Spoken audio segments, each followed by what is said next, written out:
Ang kwentong ito ay hango sa totoong buhay. Karanasan ito ni Bason.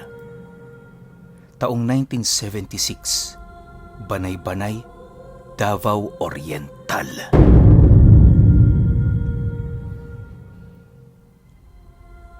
Itong mga panahong ito, kasalukuyang nasa edad 15 taong gulang itong si Bason. Dahil sa malapit silang nakatira sa dagat noon, kung kaya't pangingisda ang naging pangunahing hanap buhay ng kanyang mga magulang. Hindi naman naging mahirap para sa kanila ang makipagsapalaran sa laot, gawa ng ang kanyang ama ay merong kakaibang talento sa paggawa ng mga bangka na sinasakyan nila. Minsan, dahil sa rami ng nagpapagawang bangka dito, halos hindi sila nakakapunta ng laot sa loob ng halos ilang buwan. Habang lumalaki at nagkakaisip itong si Bason, tila ba may napapansin siyang kakaiba sa mga parokyano ng ama niya. Bukod kasi sa ang iilan sa mga ito ay baguhan sa paningin niya, meron siyang nasisipat sa leeg ng mga taong yon na kakaiba.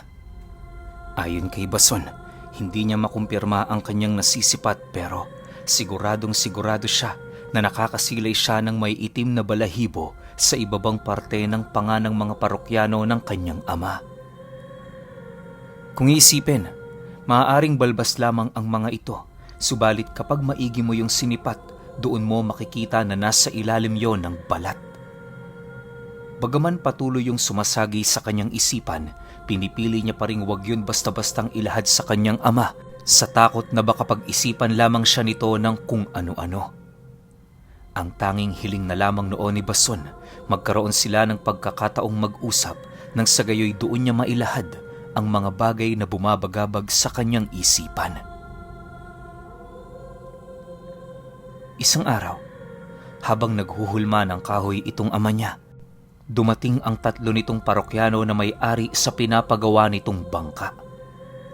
Paglapit nito sa ama ni Bason, agad din naman yung nagtanong sa kung anong araw matatapos ang proyektong kanilang hinihintay. Matapos naman yung marinig ng kanilang padre de pamilya, dahan-dahan naman itong itinigil ang ginagawa niya para makausap ang mga panauhin. Bigyan niyo pa ako ng 1 linggo. Tatapusin ko ito. Pasensya na kayo kung medyo matagal ang proseso. Alam niyo naman, hindi ako nagtatrabaho ng basta lang. Wika ng kanyang ama, pagsipat nito sa mga panauhing yon. Nang marinig naman ng 3 ang kanyang sinabi, kitang-kita ni Bason ang pagbubulungan ng mga ito na animoy mga batang hindi na pagbigyan ng kanilang mga gusto. Makalipas lamang ang ilang minutong pag-uusap, dahan-dahan namang lumapit ang pinakamatanda sa 3 at kasabay nito ang pagsagot naman nito sa kanyang ama ng, Di ba usapan natin ngayong linggo? Paano ba yan? Alam mo naman meron kaming pupuntahan eh. Dahil sa sinabi nito, doon na nga nagbago ang pamamaraan ng pakikitungo ng kanyang ama. Sa lahat kasi ng bagay na pinakaayaw nito ay yung pinagmamadali siya. Maya-maya pa, sa pagbalik ng katahimikan sa paligid, agad naman itong itinulak ang taong yon sabay duro sa pagmumuka nito. Pagsilay ni Bason sa ginawa ng kanyang ama, dali-dali naman siya roong lumapit para yon ay awatin. Upang hindi na mas lalo pang tumaas ang tensyon, pinili na lamang ng mga panauhing yon na umalis. Nang dumating na sa puntong silang 2 na lamang ang natira, harapang inilahad ng kanyang ama sa kanya ang tungkol sa mga panauhing nagpapagawa sa kanya ng bangka. Ayon sa ama ni Bason, hindi lang bayad ang kanyang habol sa trabaho, bagkus ay kaligtasan na rin ng mga ito. Bukod kasi sa napakalayo ng lalakbayin ng mga panauhing yon, hindi rin biro ang kanilang pagdaraanan sa laot. Dagdag pa nito, marami ng mga parokyano niya ang nabigyan niya ng leksyon dahil sa pagmamadali sa kanya. Matapos naman yung marinig ni Bason, labis-labis naman ang kanyang pagtataka sa kadahilanang ang ginagawa nitong bangka ay hindi angkop para sa malalayong biyahe. Wala din yung nakasalpak na makina kung kaya't bawal yung dalhin sa laot na milya-milya ang layo sa lupa. Habang pinag-iisipan ni Bason ang tungkol sa bagay na yon, bahagya naman siyang natigilan nang utusan siya ng kanyang ama na pumasok sa kanilang tahanan. Nang marinig naman niya ang sinabi nito, hindi na siya nagdalawang isip pang sumunod. Gawa ng alam niya sa kanyang sarili na hindi maganda ang araw nito. Sa pagpasok nila sa kanilang tahanan, nananatiling tahimik lang naman ang kanyang ama habang nakatitig sa kanya. Pag-abot ng nanay niya ng kape sa kanilang dalawa, muli nang nagkwento ang kanyang ama. Alam ko nagtataka ka sa mga bagay na sinabi ko kanina. Huwag kang mag-alala, anak. Kakausapin kita ngayon para magkaroon ng kaliwanagan sa iyong isipan.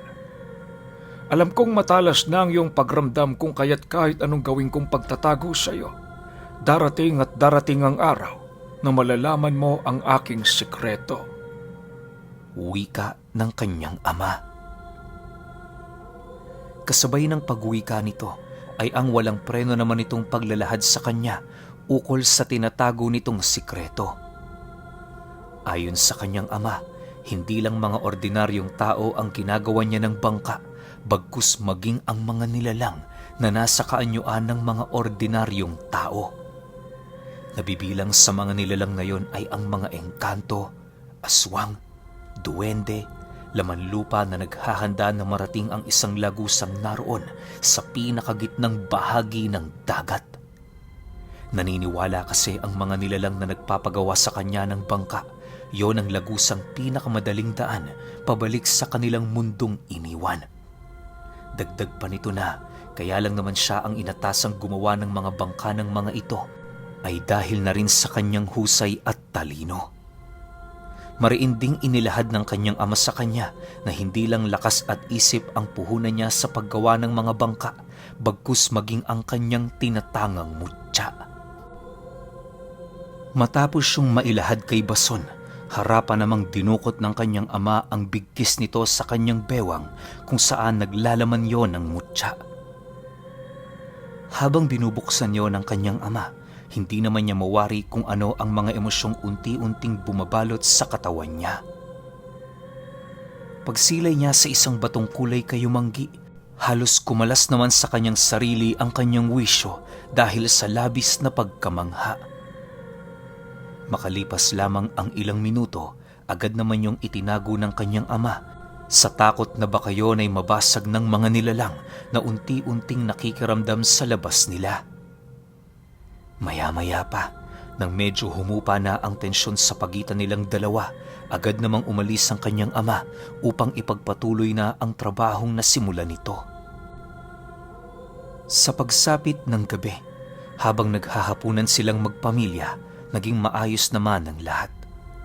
Wala silang ibang inisip noon kundi ang mga nangyari hanggang hapon. Ngunit ang hindi alam noon nila Bason, meron pala silang hindi inaasahang bisita noong gabing yon. Sa paglalim ng gabi, napakatahimik na sa paligid. Si Bason tulog na at parabang walang pangamba.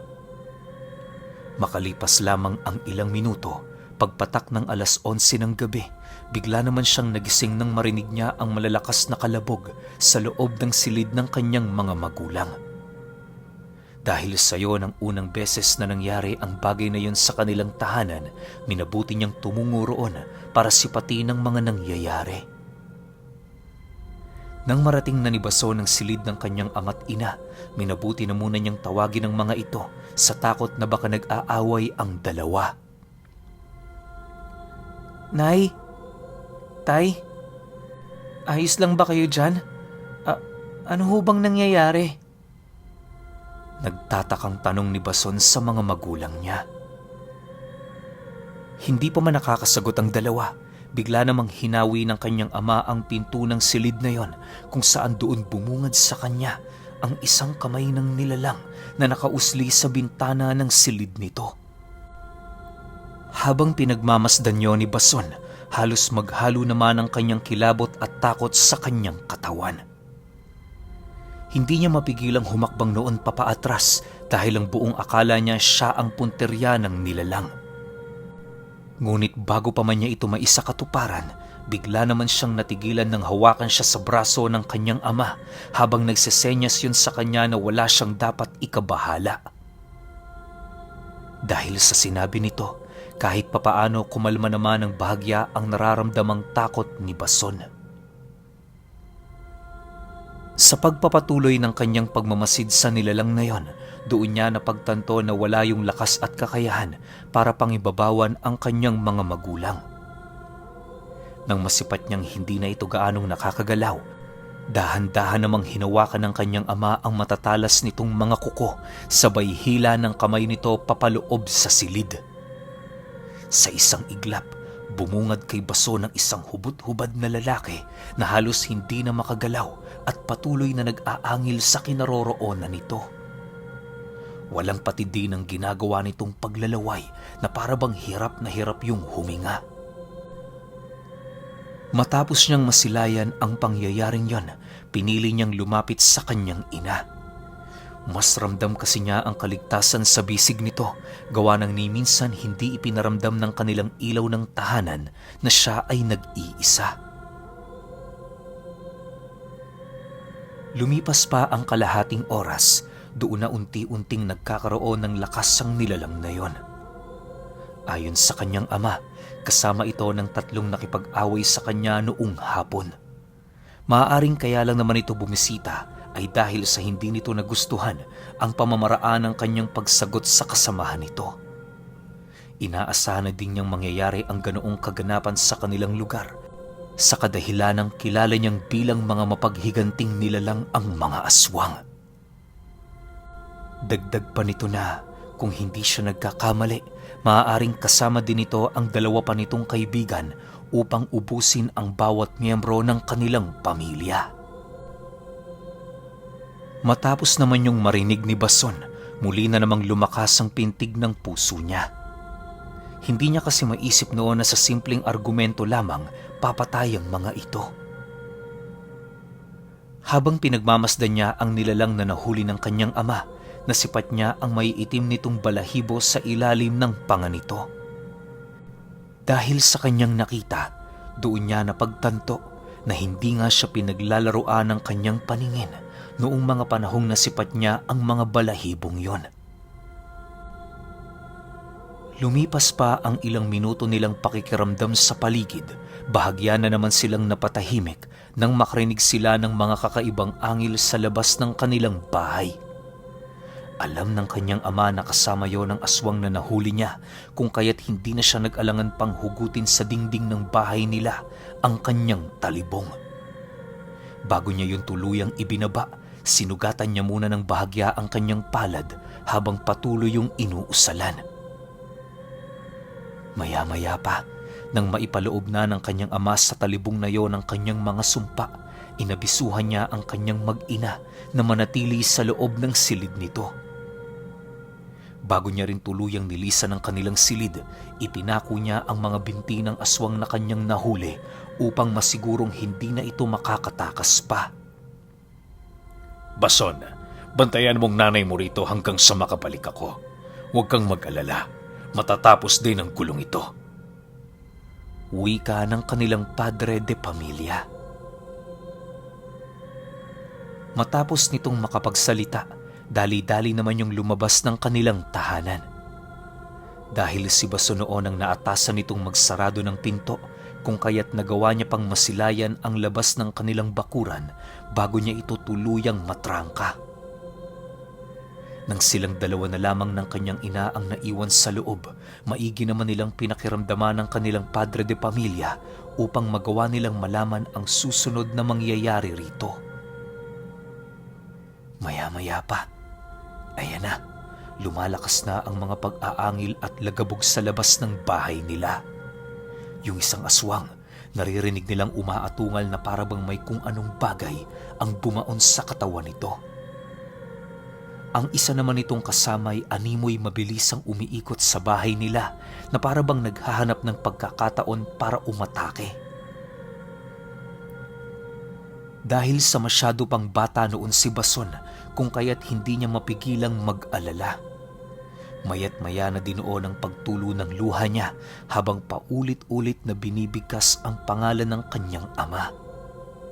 Nang hindi na ito maatim ng kanyang ina, agad naman siya nitong niyakap habang binubulungan na huwag siyang mag-alala. Kinakailangan din niyang magtiwala sa kakayahan ng kanyang ama dahil nasisiguro nilang hindi yun lalabas ng tahanan kung wala din yung ibubuga sa dalawang nilalang. Sa pagpapatuloy ng kanilang mga naririnig sa paligid, halos hindi na maiwasan ni Bason ang maawa at maghangad na tumulong sa kanyang ama. Bukod kasi sa naririnig na din niya yung sumisigaw, ramdam na ramdam niyang may nangyayari doong kakaiba. Nang hindi na maatim ni Bason ang mga nararamdaman niya, nagpasya siyang sumilay sa labas ng bahay nila.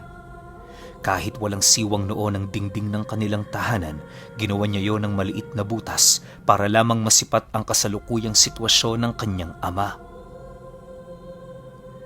Pagsilay ni Bason sa paligid, doon bumungad sa kanya ang dalawang aswang na halos baluti na ng dugo sa katawan. Paika-ika na din ang paglalakad ng isa sa mga ito dahil sa tindi ng pinsala nitong natamo sa kanyang kanang binti. Sa pagsipat naman niya sa harap ng mga ito, doon bumungad ang kanyang amang duguan ng kanang braso dahil sa malalim na sugat nito. Naiwan ding nakatarak sa dibdib ng ama niya ang isang kuko ng aswang, indikasyon na hindi na maganda ang kasalukuyan nitong kinakaharap na sitwasyon. Lumipas pa ang ilang minuto, muli na namang sumugod ang dalawang aswang papalapit sa kanyang ama. Walang habas nila yung pinag-uundayan ng saksak hanggang sa dumating ang puntong puwersahan ng napapaatras ang ama niya. Subalit sa kabila ng pagtulong-tulong ng dalawa, tila ba hindi pa rin yun sapat upang magawa nilang mabigyan ng isang matinding pinsala ang ama ni Bason. Bukod kasi sa maliksi pa din itong paggalaw sa paligid, madali din itong nababasa ang galaw ng mga kalaban niya. Maya-maya pa, sa hindi inaasahang pangyayari, tanging pagtakip na lamang ng bibig ang nagawa ni Bason nang masipat niya ang isa sa mga braso ng aswang na biglang kumalas sa katawan nito. Pagsigaw nito ng napakalakas, agad naman yung sinunggaba ng kanyang ama na siyang naging sanhi upang magpagulong-gulong sila sa lupa. Habang pilit na nagpupumiglas ang nilalang mula sa kanyang pagkakahawak, walang awa naman itong inundaya ng saksak ang nilalang sa tagiliran ng kanyang dinukot na punyal sa bewang. Sa pagramdam ng aswang na unti-unti nang humihina ang kanyang katawan dahil sa pagkawala ng napakaraming dugo, wala na yung nagawa kundi ang humandusay sa lupa habang naghihintay ng mga huling sandali ng kanyang buhay. Bago pa man yun matapos ng ama ni Bason, dali-dali naman itong umilag ng masipat nito ang kasama ng aswang na papalapit na sa kanyang kinaroroonan. Sa pagtayo niya sa harapan nito, agad naman niyang kinuha ang talibong niyang nakatarak sa lupa, sabay ngisi sa pagmumuka ng aswang. Matapos naman yung masilayan ng nilalang, hindi na ito nag-alangang sumugod na siya namang naging sanhi ng mabilisan nitong pagkamatay. Dahil sa kawalan nito ng plano sa kanyang ataking ginawa, kung kaya't madali yung nahulog sa patibong na inilatag ng ama ni Bason. Habang nagpupumiglas yung gumagapang papalayo, buong lakas naman niya yung tinapakan sa likod at kasabay nito ang kanyang pagbunot ng talibong niyang nakatarak sa laman nito. Upang maramdaman ng nilalang ang kanyang galit, paisa-isa niyang tinapyas ang galamay nito habang nananatiling tahimik. Nang matira na lamang niya ang ulo ng nilalang na yon, pinatihaya niya yun sa kanyang kinatatayuan habang dahan-dahang nagwiwika dito ng, Ano? May nakuha ba kayo sa paghihiganting ginawa ninyo? Akala nyo yata, madali nyo akong masusukol lalo na't ordinaryong tao lang ako. Nagkakamali kayo. Tingnan mo ang katayuan nyo ngayon. Hindi ba't nakakaawa? Wala kayong pinagkaiba sa mga basura. Matapos niyang makapag-uwi ka, hindi na din niya pinatagal ang buhay ng aswang. Nang masipat naman niyang sasagot na yon sa kanyang sinabi, buong lakas naman niya itong tinarakan ng talibong sa leeg na siyang naging sanhi ng mabilisan nitong kamatayan. Pinilit pa noong lumaban ng aswang pero wala na din yung nagawa dahil sa tindi ng kanyang pinsala. Sa pagbalik ng katahimikan sa paligid, nagpasya ang ama ni Bason na kaladkarin papalabas ng bahay nila ang aswang na pinako niya at tinigalpo. Nagdesisyon siyang wag na yung bigyan ng pagkakataon para mabuhay sa kadahilanang nasisiguro niyang itutuon lamang nito ang natitira nitong buhay sa paghahanap ng paraan kung papaano yon makakapaghigante sa kahit sino na miyembro ng kanyang pamilya. Matapos yung kitila ng buhay ng ama ni Bason, agad din naman yung gumawa ng uka sa labas ng kanilang tahanan para ilibing ang mga bangkay ng nilalang. Nang mapagtanto naman niyang pagod na ang kanyang ama, naglakas loob naman siyang lumabas ng kanilang bahay para tumulong. Matapos nilang mailibing ang bangkay ng mga ito, bahagya silang nagpahinga sa gilid ng puntod. Habang umiikot ang kanilang mga paningin sa napakalawak na laot, itinuro ng kanyang ama ang lagusang tinutukoy niya. Pagsilay naman ni Bason sa direksyong itinutumbok nito, doon niya nakita ang isang liwanag ng bituin na animoy humahalik sa dagat. Halos hindi siya makapaniwala sa kanyang mga nasisilayan noon pero nasisiguro niyang yon ay totoo. Ayon sa kanyang ama na sa kabuuan, tatatlo lamang ang mga malalawak na lagusan sa bansa. Ang mga lugar na kinaroroonan ng mga ito ay kadalasang maraming naninirahang nilalang. May mga nakatalaga rin doong katulad niya upang magsilbing gabay sa mga nilalang na babalik sa mundo ng mga engkanto. Dagdag pa ng ama ni Bason na kahit nais na niyang talikuran ang trabahong yon, hindi niya yun magagawa sapagkat may kalakip yung sumpa. Naniniwala din ito na sino man sa kanyang mga supling ang papalaring magmana ng kanyang trabaho, paniguradong isusumpa siya nito sa hinaharap. Pagtatapat pa nito sa kanya na kaya siguro dumalaw ang mga nilalang na yun sa kanilang tahanan ay dahil maaaring naamoy nito ang kapatid niya na dahan-dahang nabubuo sa sinapupunan ng kanyang ina. Sa pagpapatuloy ng kanilang pag-uusap, doon niya naunawaan kung bakit nagpasya ang kanyang mga magulang na gumawa ng ikalawang anak. Naramdaman kasi noon ng kanyang ama na hindi siya ang susunod nitong tagapagmana kung kaya't wala yung pagpipilian kundi ang gumawa ng supling hanggang sa maisilang na ang susunod na tagagabay na katulad niya. Matapos ang kanilang pag-uusap, minabuti na nilang bumalik sa loob ng bahay. Magmula din noong nangyari ang insidenteng yon, ipinakalat ng kanyang ama sa mga parokyano nito ang tungkol sa mga nangyari. Ginawa niya ang bagay na yon upang hindi na masundan ng kaganapang muntik-muntika ng kumitil sa kanyang buhay. Awa naman ng Diyos, lahat ng suki niya noong may dugo ng aswang ay mariing na respeto ang kanyang desisyon.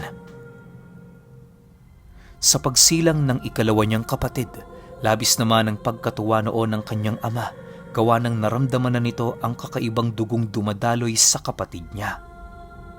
Pagtungtong nito noon ng 8, tuluyan ang nakumpirma ng kanyang ama ang matagal na nitong tinatagong hinala. Lumipas pa ang ilang dekada, minabuti na ni Bason na umalis sa lugar nila. Kinakailangan niya na kasing humanap ng trabaho para naman mairaos ang kanyang buhay kahit papaano. Pero alam niyo ba, na kahit ilang dekada man siyang nanirahan sa maunlad na sibilisasyon ng tao, hindi niya pa rin malimot-limot ang karanasan ng kanyang ama na isang tagahatid ng mga kakaibang nilalang sa dimensyon na nasa gitna ng dagat.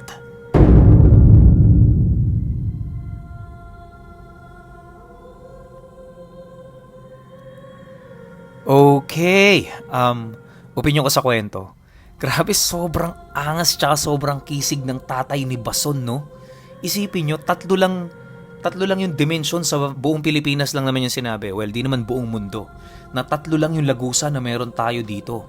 Isa na yung nasa gitna ng dagat. Teka, saan lugar nga ba ulit to? Meron na tayong idea kung nasan to. Ano bang lugar? Ayun. Oy, saan ba? Teka lang, hinahanap ko eh. Davao Oriental. Banay-Banay. Pero hindi natin alam kung saang parte ng Davao Oriental to. Sinabi lang Banay-Banay. Pero kasi napakaraming dagat dito di ba? Di natin alam kung saan dun sa gitnang parte na yon. Ang sinabi lang naman, tagagawa siya ng bangka na maghahatid nga dun sa mga nilalang na tatawid sa ibang dimension. Siguro yung isa nasa Samar, alam naman nating lahat yan, this may biringan. Yung isa kaya nasan, di ba? Ang ano lang talaga, sobrang yung utak ko, yung habang ninanarig ko tong kwento na to, kung ano-ano yung pumapasok sa isip ko, kung ano-ano yung mga nai-imagine ko. Tapos sobrang tindi lang na meron tayong 3 lagusan dito sa buong Pilipinas. Tapos nasabi na yung dalawa eh. Yung isa ngayon, nasan kaya yun, di ba? Di kaya nasa Masbate, nasa bundok ni Lolo Ruben. Pwedeng ganun, di ba? Ano lang naman to, sa akin lang naman, yung opinion ko lang naman yun. Pero kayo, kung may opinion kayo sa kwentong ito, gustong gusto kong mabasa yan, paki-comment na lang sa baba. Yun lang, hanggang sa susunod na kwento. Salamat.